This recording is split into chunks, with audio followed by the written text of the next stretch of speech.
morning again, for those I didn't see this morning.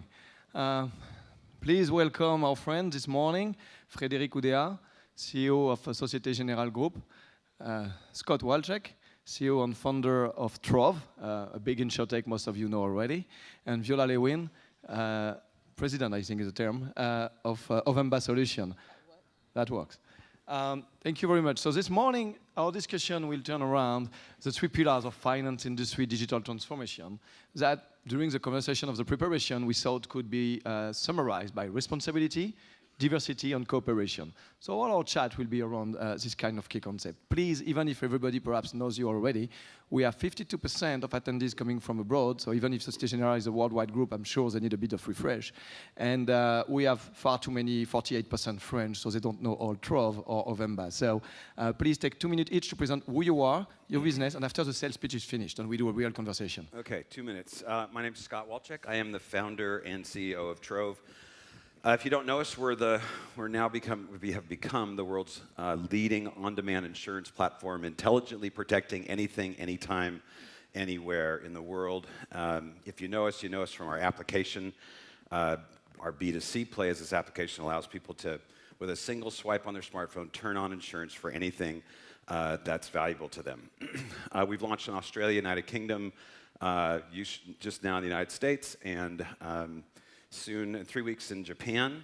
The corpus of technology that supports that unique user interface is actually now being embedded in other people's user journeys. The other thing you know about us potentially is that we're protecting the passengers in Waymo's autonomous vehicles, where instead of the human turning on protection for a short duration of time, the machine, the intelligence inside of the Waymo autonomous vehicle. Waymo, by the way, is Alphabet's or Google's autonomous vehicle operating system.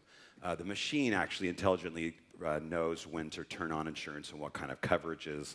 We call it state-modified risk, and it's going to be rolled out extensively throughout the world in the next year. There you go. Frédéric?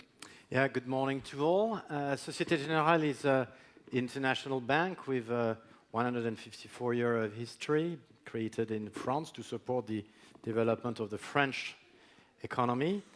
145,000 people, 25 billion euros of net income, and a diversified business model. We are doing retail businesses, targeting individual clients, as well as self-employed professionals and SMEs in France, in Central Eastern Europe, Russia, Africa. We are one of the 2 remaining international banks involved in Africa, but we have also a leading position in specialized financing businesses as well as wholesale banking.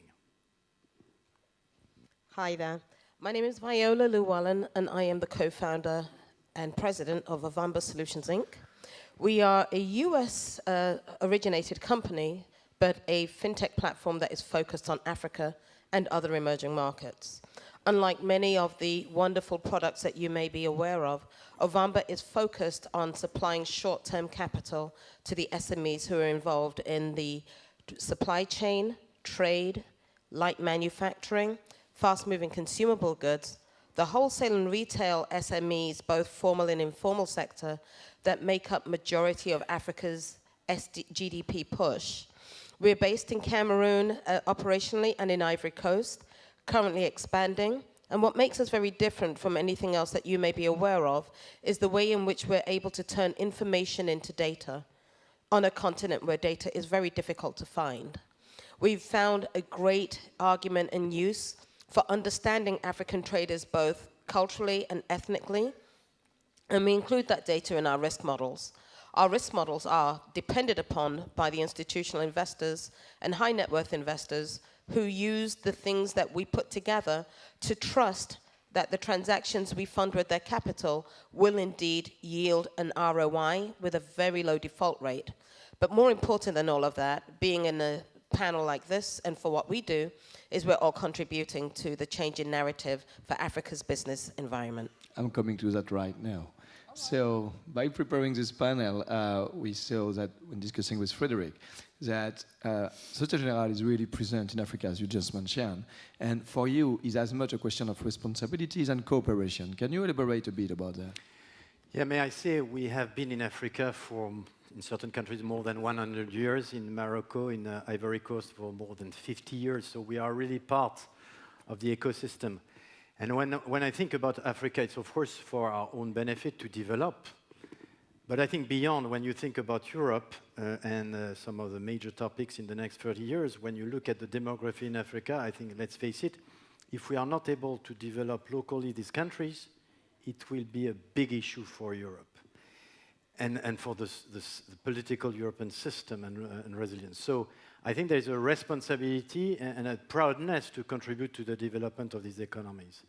And knowing that well, the ground, that's where we have, again, launched a new ambition for Africa. And what we can do, and the benefit of being, again, a large international bank, is that we can contribute to the financing of the large infrastructure, which are absolutely needed, for example, in most of these countries, towards effectively developing new business model.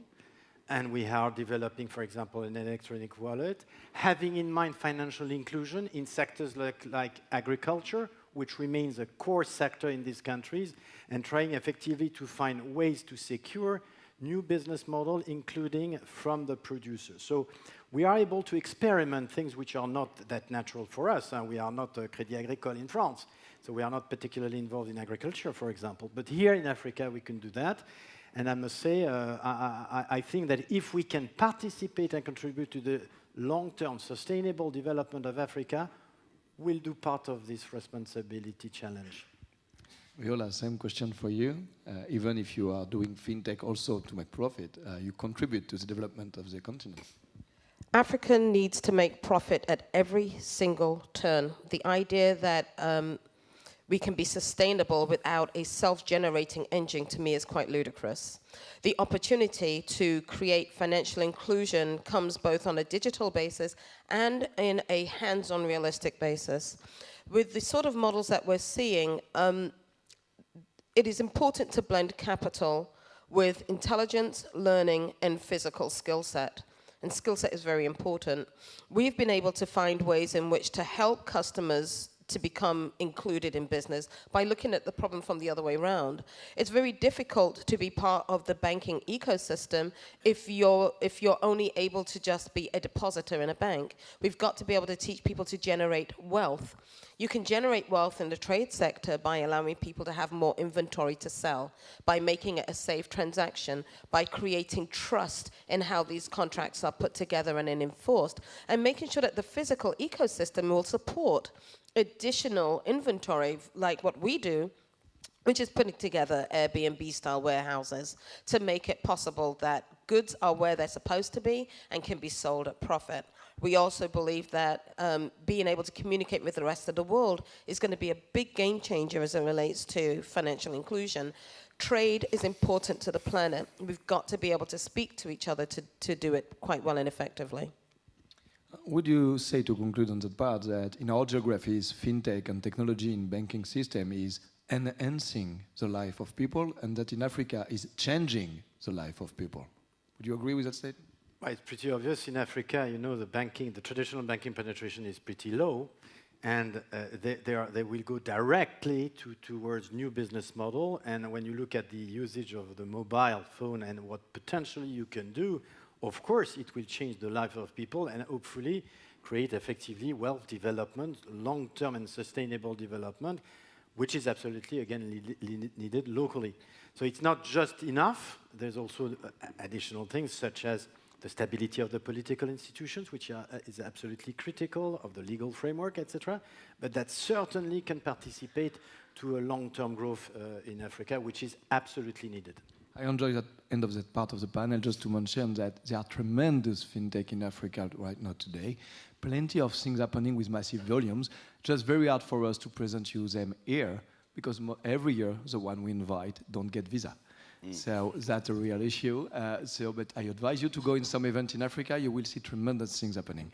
Then, speaking of responsibility and coming back to Europe and other geographies like closer to us, Frédéric, responsibility in digital finance transformation is also, I assume, how you make sure that your hundreds of thousands of people working for you are not let aside with all this new way of thinking, new way of doing businesses.